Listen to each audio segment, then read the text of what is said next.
నాగార్జున సాగర్ దగ్గరలో ఉన్న బుద్ధ భవనం దగ్గరికి అయితే వచ్చినాము. ఇప్పుడు నేను ఇక్కడ ఇదైతే చూపిస్తున్నా చూడండి, ఇది బుద్ధ భవనం. సో చూడండి, అంతకుముందు దీనికి పేరు నాకు వేరే ఉన్నట్టున్నది, బట్ ఇప్పుడైతే ఇది తెలంగాణ టూరిజం వల్ల దీన్ని బుద్ధ భవనం అని పెట్టిల్లు. ఇది చాలా బాగుంటుంది, దీని ఆర్కిటెక్చర్ కూడా చాలా బాగా డిజైన్ చేసిల్లు. సో ఇక్కడ చూడండి, ఎంట్రన్స్ లో కంప్లీట్ గా ఈ ఆర్కిటెక్చర్ మొత్తం ఏనుగులతోని పందులతో ఉన్నది. సో ఎంట్రన్స్ అయితే ఇది. సార్ చూడండి, ఆ రౌండ్ కలర్ లోనే బుద్ధ భవనం లోపల చాలా బాగుంటది. రౌండ్ ఆర్కిటెక్చర్ తోని బుద్ధుని విగ్రహంతో ఉంటే చాలా పీస్ఫుల్ కూడా ఉంటుంది లోపల. సో కంప్లీట్ ఇదైతే ఎంట్రన్స్. నేనైతే వరంగల్ నుంచి 220 కిలోమీటర్స్ రైడ్ చేసిన తర్వాత ఈ బుద్ధ భవనంకి అయితే వచ్చిన.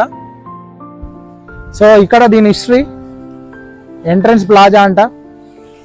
So entrance plaza of Buddha భవనం is a square having 8 quadrants with 4 openings. All quadrants are embellished with panels with relief sculpture depicting. ఇది కంప్లీట్ గా దానికి సంబంధించింది. ఐకానిక్ ఫ్రమ్ యానిమల్స్, బర్డ్స్ అని చెప్పి మొత్తం కంప్లీట్ గా దీని స్ట్రక్చర్ అంతా కూడా యానిమల్స్ బర్డ్స్ తోని డిజైన్ చేయబడ్డది. సో యానిమల్స్ అంటే మెయిన్ గా ఎలిఫెంట్స్ ని, లయన్స్ ని.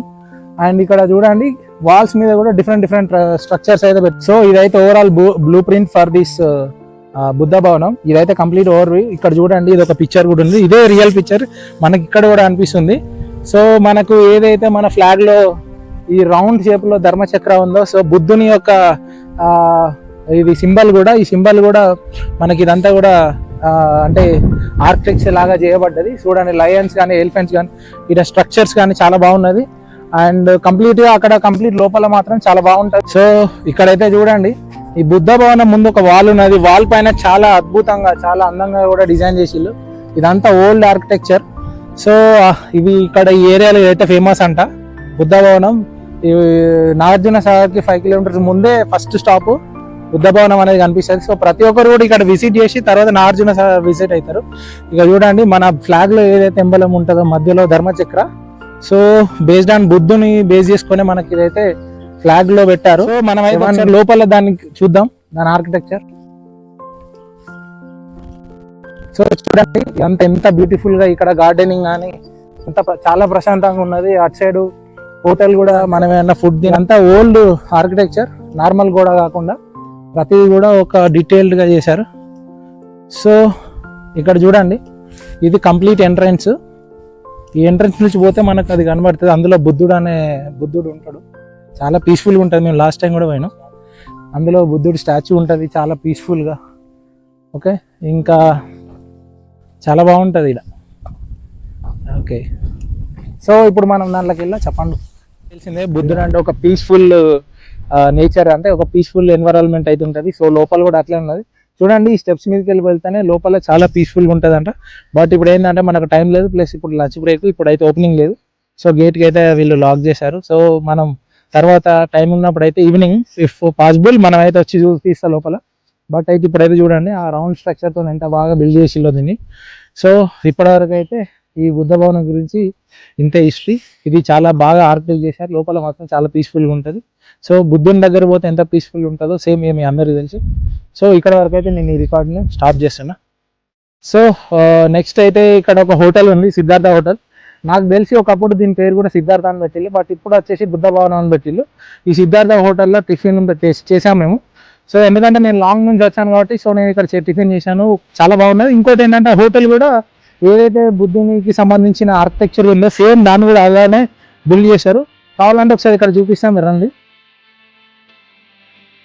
సో చూడండి, రెస్టారెంట్ కూడా ఒక గుడి టైపు, అంటే ఒక బుద్ధుని యొక్క భవనం ఎలా అయితే ఉంటుందో సేమ్ అలాగనే ఇదంతా కూడా ఆర్కిటెక్ట్ చేశారు. సో ఎవరైనా ఇక్కడికి వచ్చి తింటే చాలా బాగుంటుంది, టేస్ట్ కూడా బాగుంటుంది. మీరు వచ్చి ఇక్కడ కూడా తినచ్చు, బుద్ధ భవనం పోయి కొంచెం టైం స్పెండ్ చేయొచ్చు. ఇక్కడైతే చాలా ప్రశాంతమైన వాతావరణం, చెట్లు కానీ చాలా బాగున్నది. సో నేనైతే చాలా నచ్చింది, మీకు కూడా నచ్చుతుందని నేను. సో ఇందాక మనం ఏదైతే హోటల్ గురించి మనం ఎక్స్ప్లెయిన్ చేసామో, ఇప్పుడు దాని ఎంట్రన్స్ అంటే లోపలికి వచ్చినామో ఒకసారి చూడండి. అసలు హోటల్ ఎంత ఆర్కిటెక్చర్ కూడా చాలా బాగున్నదో, సేమ్ లైక్ ఏదైతే బుద్ధుడికి సంబంధించిన ఆర్కిటెక్చర్ ఎలా ఉన్నదో ఈ హోటల్ కూడా అంతే బాగా ఉన్నది. సో ఇక్కడైతే చూడండి, ఇక్కడ నేను టిఫిన్ కూడా చేసినాం, చాలా బాగున్నది. ఇక్కడ ఫుడ్ కూడా మనకు ప్రొవైడ్ చేస్తుంది, ఫుడ్ కూడా దొరుకుతుంది. సో ఫుడ్ కూడా చాలా టేస్టీ ఉన్నది. సో ఎవరైనా రావాలనుకుంటే మాత్రం ఇక్కడ వచ్చి చూడండి. అది ఏసీ రెస్టారెంట్, బట్ అది కూడా చూడండి ఎంత మంచిగా మీకు అంటే ఎట్లా అంటే ఒక బుద్ధుడికి స్ట్రక్చర్ ఎలా ఉంటుంది అనేది చూపించేలాగానే ఈ రెస్టారెంట్, ఈ హోటల్ అయితే ఉన్నది. ఈ హోటల్ పేరు చూసారు కదా ఇందాక మన ఫ్రంట్ లో, సిద్ధార్థ హోటల్. సిద్ధార్థ అంటే మీకు తెలిసి బుద్ధుని యొక్క అసలు నేమ్. సో ఇప్పుడు మనం అయితే ఈ హోటల్లోకి వద్దాం, ఒకసారి అట్లా చూపిస్తాం. ఇక్కడ అందరు టిఫిన్ కూడా చేస్తారు, కానీ రెస్టారెంట్ అయితే బయట ఎప్పుడు చూడలేదు. అంటే విలేజ్ రెస్టారెంట్స్ అయినా కూడా ఇంత బాగా, ఇంత పీస్ఫుల్గా అయితే నేను ఎక్కడ చూడలేదు. సో ఇక్కడ మనం తిన్న ఫుడ్ కూడా చాలా సాటిస్ఫాక్షన్గా ఉంటుంది. తినే తిండి కూడా అంటే ప్రశాంతమైన ప్లేస్లో తినాలంటే మాత్రం ఇక్కడ ఇది చాలా బాగున్నది. సో టేస్ట్ కూడా చాలా బాగున్నది. సో ఇప్పుడు మనం హోటల్ అన్నతో కూడా మాట్లాడాలి ఏమేమి ప్రొవైడ్ చేస్తారు అనేది కూడా. సో ఇదైతే ఒకసారి ఇక్కడ చూపించండి. సో పండు ఇదంతా ఒకసారి చూపి చూడండి. ఇది ఏసీ రెస్టారెంట్, ఇదేమో నార్మల్. ఇక్కడ అందరు కూడా టిఫిన్ చేస్తున్నారు ఏమైనా, ఇదంతా నార్మల్. సో ఓకే, ఇప్పుడైతే నెక్స్ట్ మనం అక్కడికి పోయి ఒకసారి అన్నని అడుగుదాం ఏమైనా ప్రొవైడ్ చేస్తారని. ఇక్కడైతే మెన్యూ పెట్టి మంచి దోశ, చికెన్, సో మనకి ఎట్లాంటి ఫుడ్ అనేది వీళ్ళు ప్రొవైడ్ చేస్తారు. ఇదంతా కూడా బిద్ద భవనం లోపలనే. సో దీని కాంపౌండ్ ఇప్పుడైతే నేను ఈ హోటల్ లోపలికి వచ్చిన. ఈ హోటల్ పైన హోటల్లో ఉన్న ఒక అన్నతో అయితే ఈ డీటెయిల్స్ అడుగుదాం, మీరు ఫుడ్ ఏమైనా ప్రొవైడ్ చేస్తారు. సో క్లియర్గా మనకు వాళ్ళు చెప్తారు. ఇక్కడ ఫుడ్ మాత్రం చాలా బాగున్నది. ఇక్కడ ఫుల్ కస్టమర్స్ కూడా చాలా సాటిస్ఫాక్షన్గా ఉన్నారు. ఇక్కడ ఫుడ్ మనకు కావాల్సిన బిర్యానీ, వెజ్. సో అక్కడ కిచెన్ చూడండి ఎంత ప్రశాంతంగా ఉన్నా. సో ఇక్కడ నేనైతే ఫస్ట్ టైం ఇంత డిఫరెంట్ ఆర్కిటెక్చర్ అయితే ఇక్కడ ఫుడ్ హ్యాపీగా తినచ్చు. సో మీరు హైదరాబాద్ నుంచి వచ్చినా కూడా హ్యాపీగా ఇక్కడ స్టే తినచ్చు. సో ఇప్పుడైతే మనం హోటల్ అన్నతో ఒకసారి మాట్లాడరు, వాళ్ళు ఏమేమి ప్రొవైడ్ చేస్తారు అనేది. జస్ట్ ఒక 2 minutes ఆఫ్ టాక్ అంతే. చాలా మంచి ఫుడ్ ప్రొవైడ్ చేస్తారు. మీరు ఎప్పుడైనా ఇక్కడికి వచ్చి తినచ్చు. హైదరాబాద్ నుంచి వచ్చిన ఈ బుద్ధ భవనం ఆనుకొని ఇక్కడ ఉన్నది అన్న. మీకు ఇంకా 2 hotels ఉన్నాయి కదా, ఏంటి అన్న? మాతా సార్ ఎటు సైడ్ అన్న? మాతా సార్ ఇటు సైడ్. ఈ సిద్ధార్థ ఈ హోటల్ అన్న వాళ్ళదే. సో మీరు ఎక్కడి నుంచి వచ్చినా నాకు తెలిసి నాగార్జున సాగర్కి 5 kilometers ముందు బుద్ధ భవనం ఆనుకొని ఉన్నది. హోటల్ ఆర్కిటెక్చర్ బాగున్నదని మేము ఈ వీడియో తీస్తున్నాము. ఫుడ్ కూడా చాలా బాగా అంటే నీట్గా, వెజ్ కానీ నాన్ వెజ్ కానీ సో ఎలాంటిదైనా మంచిగా ప్రొవైడ్ చేస్తున్నారు. సో మీరు వచ్చి హ్యాపీగా అయితే ఇక్కడ తినచ్చు. చూపించాను ఎంట్రన్స్లో సిద్ధార్థ హోటల్. సో మేము కూడా ఇక్కడ టేస్ట్ చేసినాం, చాలా బాగున్నది.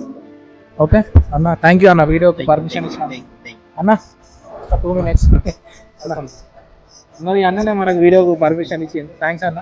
ఓకే, మీ దగ్గర ఏమేమి ప్రొవైడ్ అయితే చెప్పాను. నేను వరంగల్ నుంచి వచ్చిన. ఓకే, మా దగ్గర meals, biryani, fried rice, starters, pulka, roti, butter naan, fish curry, fish పులుసు, ఫిష్ ఫ్రై. ఎక్కడి నుంచి వచ్చినా కూడా మీరు అన్నని కలవండి, నా పేరు చెప్పండి వచ్చింది.